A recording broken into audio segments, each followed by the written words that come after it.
How to export Homestyler render to 3ds Max. Exporting from Homestyler to 3ds Max is a great way to add ultra-detailed rendering and animation effects to your home design.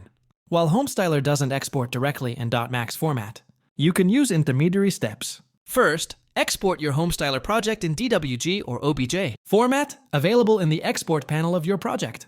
Once downloaded, open 3ds Max and import the file. You may need to adjust the scale and orientation slightly, but the main structure, furniture, and layout will transfer well. From here, you can apply V-Ray materials, set up professional lighting, and animate camera movements for a more cinematic presentation. This is an excellent method if you're moving your design from conceptual to high-end 3D visualization.